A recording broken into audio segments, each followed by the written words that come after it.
Welcome to another edition of Wellness Wednesday. Today we have a very special guest. I'm so excited to introduce you to a wellness coach and a neuro-linguistic programming master practitioner, and my good friend Fiona Pediani. Welcome, Fiona. Thank you for joining us today. Hi, Cara. Thank you for having me. It's a pleasure. Fiona specializes in helping people who struggle with overeating. Can you please tell us a little about yourself, Fiona, and how you came to be a coach that specializes in helping people to quit binge eating? Well, Cara, initially I became a master practitioner of NLP about 4 or 5 years ago, maybe. And I'd had a lifelong problem with binge eating myself. It was a secret problem. I never really spoke to anybody about it, especially not my husband. When I started studying NLP, I came away with came to the conclusion that thoughts actually could be changed, and maybe I could do something about this problem. So that started me off on that kind of chain of thought.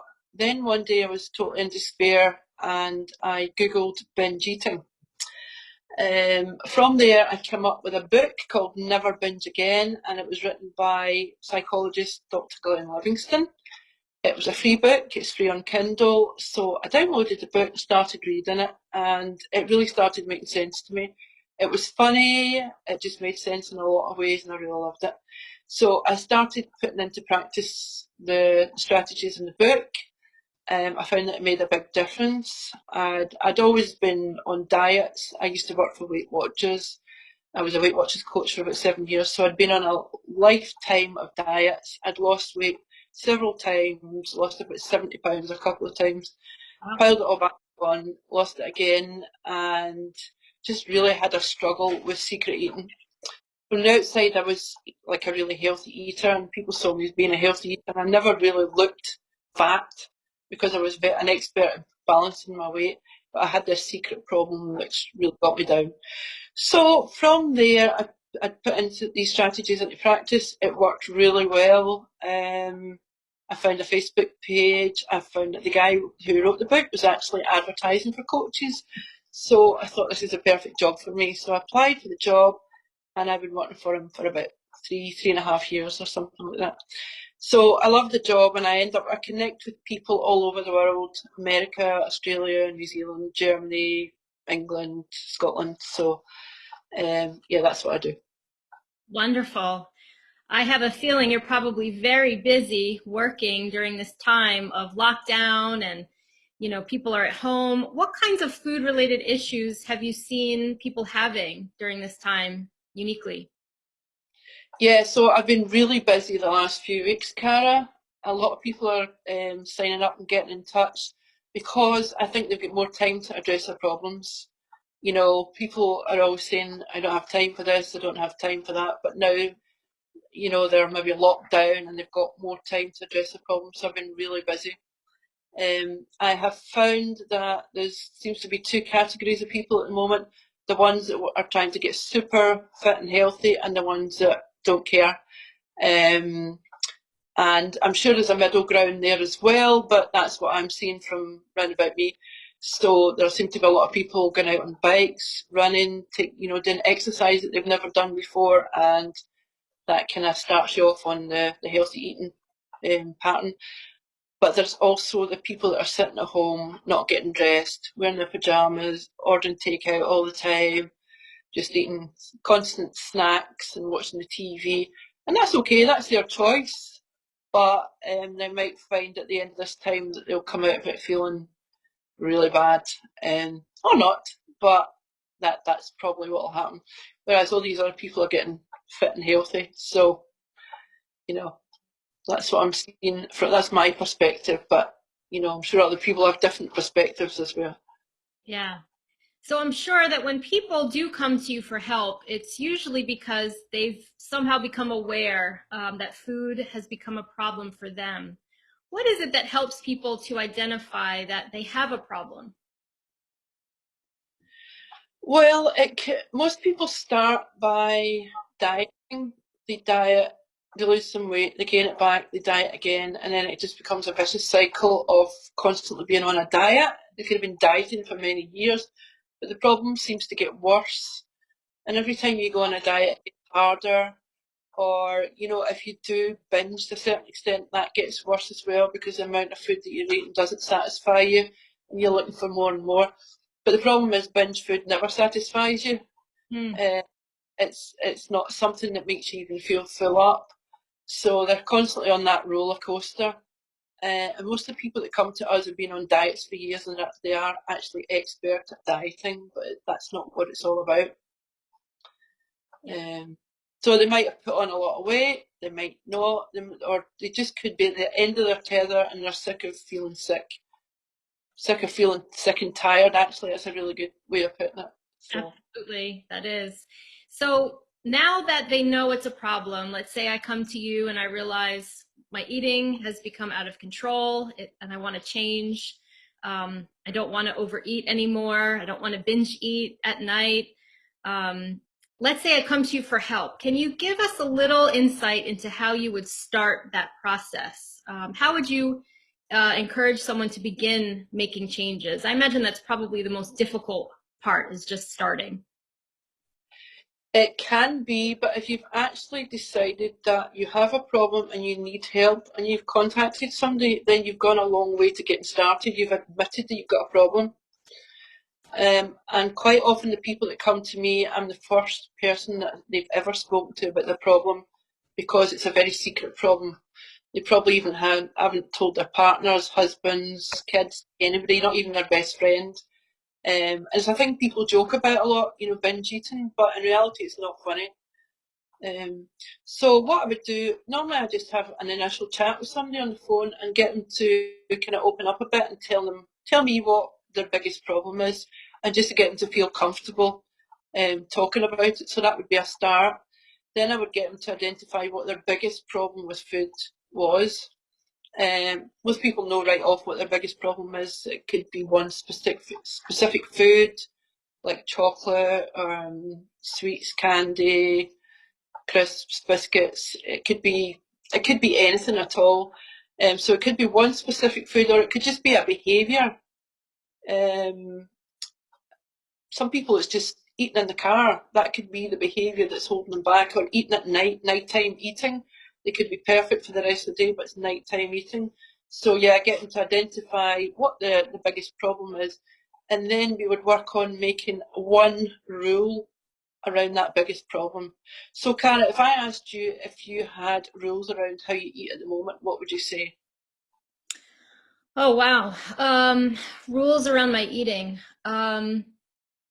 Well, I think it probably begins just in the morning when I'm deciding what to eat for breakfast. I can often have this rule: I have to eat something healthy or else the day is ruined.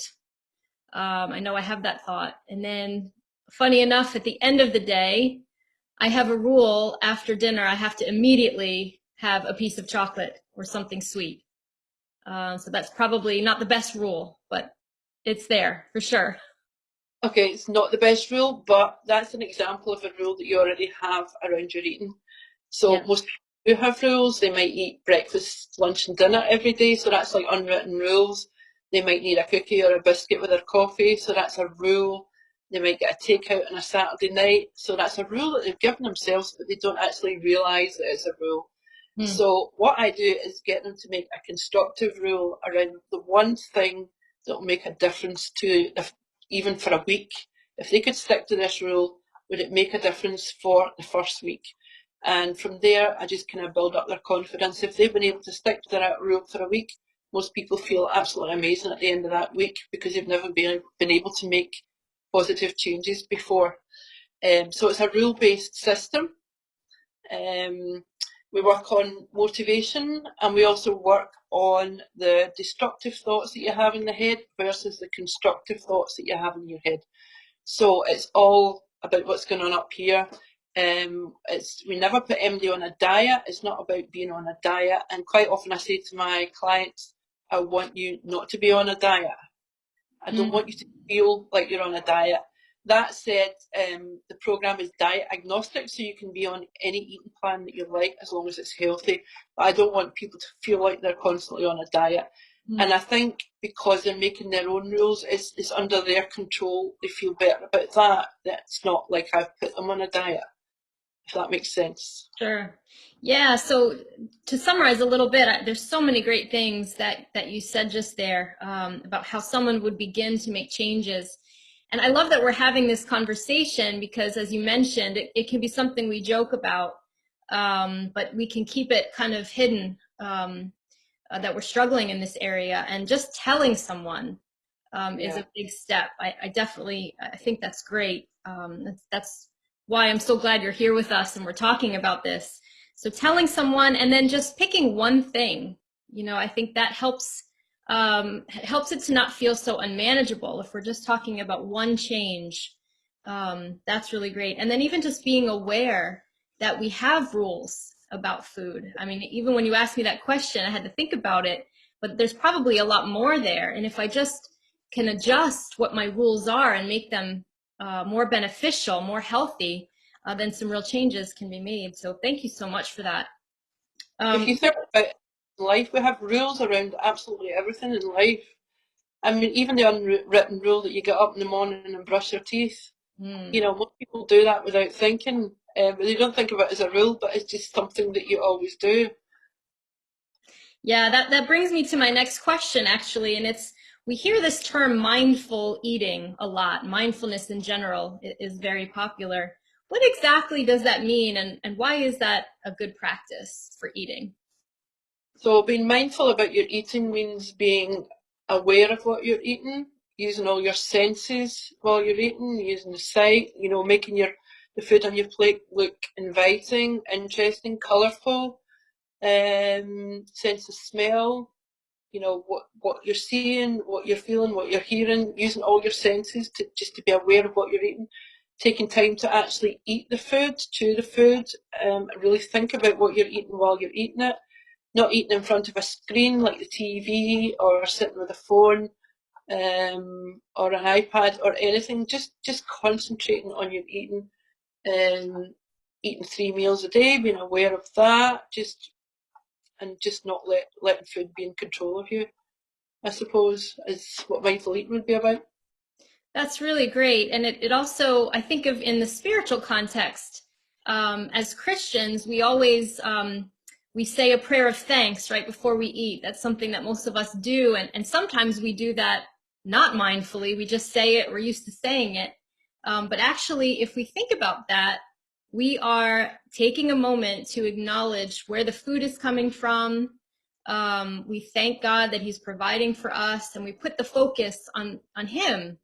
And in that way, if that's my mindset, aren't I more likely to put good things into my body and maybe not eat out of stress or out of boredom, but to have that sense of gratitude is a great practice. So thank you for that.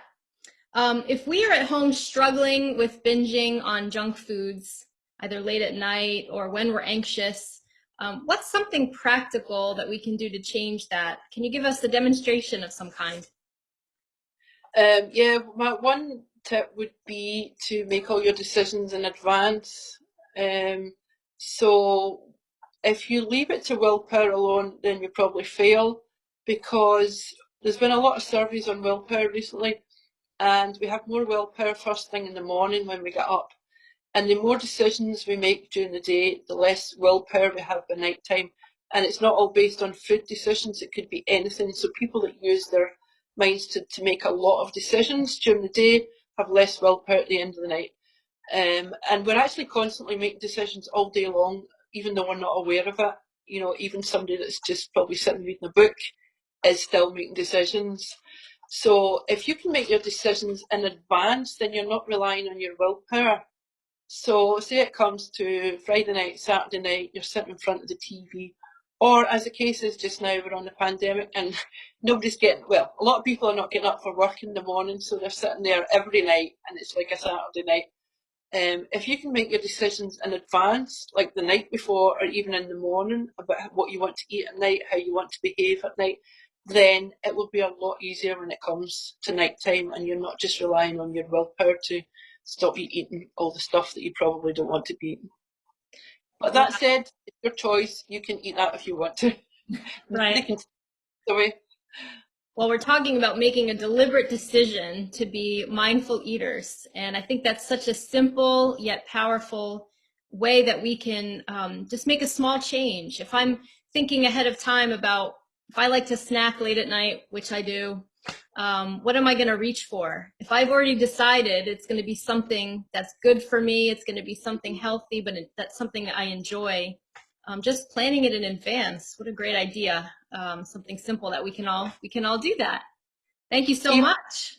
even if you wrote it down, it makes a lot more sense than just keeping it in your head. Write down a plan of what you're going to eat, even if it's your snacks for night time, and then stick to it. Absolutely. Well, thank you so much, Fiona. Those are some amazing, simple things that we can all start doing and applying, just to eat more mindfully, to eat to the glory of God, as it says in 1 Corinthians 10. I want to thank you, and also I want to ask if anyone should want to get in touch with you and learn more about your practice. What is the best way for them to do that? I have a website, Cara. I also have two Facebook pages, business pages, and I'm also contactable on the phone. If you could put the information in the comments, that would be great. Thank you. If anyone wants a chat, 10-minute, 15-minute chat, I'm quite happy to do that as well. That's great. We'll put that in the comment section. Well, thank you to everyone at home who's joined us for another Wellness Wednesday. We look forward to our session next week. Take care, be mindful, be well. Thank you.